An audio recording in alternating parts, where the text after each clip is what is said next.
بسم اللہ الرحمن الرحیم، الصلاۃ والسلام علیکہ یا سیدی یا رسول اللہ وعلی آلکہ و صحابکہ یا سیدی یا خاتم النبیین۔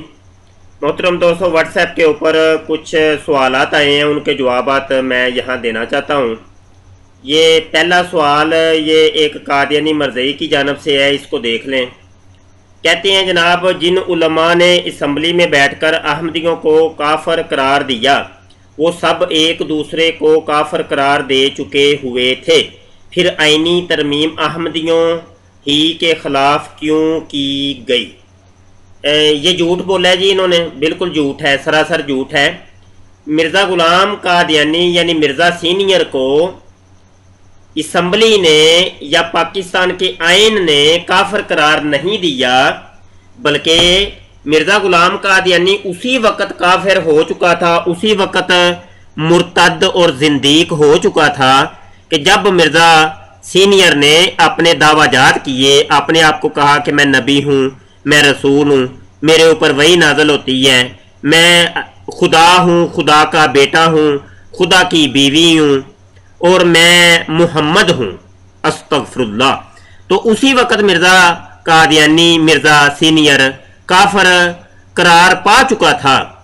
پاکستان کی اسمبلی، پاکستان کا آئین مرزا قادیانی کو کافر کہے یا نہ کہے کوئی فرق نہیں پڑتا، کوئی فرق، رتی برابر فرق نہیں پڑتا۔ بالفرض اگر پاکستان کا آئین 1974 کے اندر مرزائیوں کو زندیق نہ بھی کہتا تو کوئی فرق نہیں پڑتا تھا، کیونکہ ایک بندہ پہلے سے ہی جب زندیق ہے، وہ مرتد ہے، تو اس کو کسی کے ٹھپے کی ضرورت نہیں ہے، کسی کے جناب تصدیق کرنے کی ضرورت نہیں ہے۔ ٹھیک ہے جی، یہ جواب ہے جی ہماری طرف سے۔ اور دوسرا سوال ہے ان کا، دوسرا سوال یہ ہے کہ 1953 میں پاکستانی علماء مسلمان کی کوئی تحریف پیش نہ کر سکے، 21 سال بعد مسلمان کی تحریف بیان کرنے ہی لگے، تو اس میں یہ نہ بتا سکے کہ مسلمان کون ہوتا ہے، صرف یہ بتا دیا کہ مسلمان کون نہیں ہوتا۔ پہلے تو آپ یہ بتائیں نا یہ کہاں پہ لکھا ہے، ٹھیک ہے، اس کا ثبوت آپ دیں اور وہ اصل متن ہمیں دکھائیں کہ جہاں پہ یہ چیز لکھی ہے۔ جواب ہم بعد میں دیں گے، آگے سنیں جی۔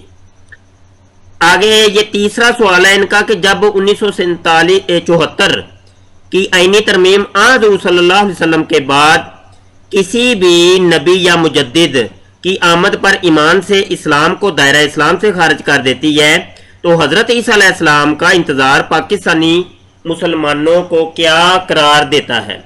سراسر جھوٹ ہے جی، فراڈ ہے۔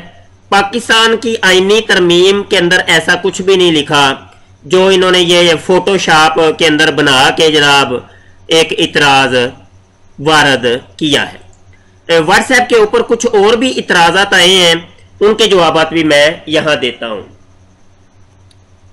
یہ سعودی عربیہ سے سید منیر شاہ صاحب ہیں، ان کا ایک سوال ہے جی، سماعت کریں اور اس کا جواب دیتا ہوں میں۔ السلام علیکم مبشر بھائی، کیا حال ہے؟ ٹھیک ہے؟ آج آپ کا لائیو پروگرام سنا، ماشاءاللہ بہت اچھا تھا۔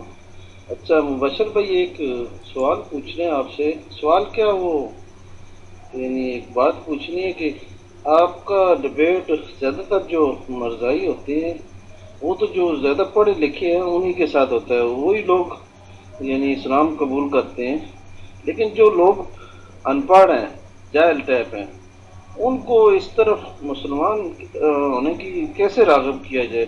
جو سمجھتے نہیں ہیں، نہ قادیانی کو سمجھتے ہیں نہ مسلمانیت کو سمجھتے ہیں، بس وہ تو ایک لالچ کے طور پہ مرزائی ہو گئے ہیں۔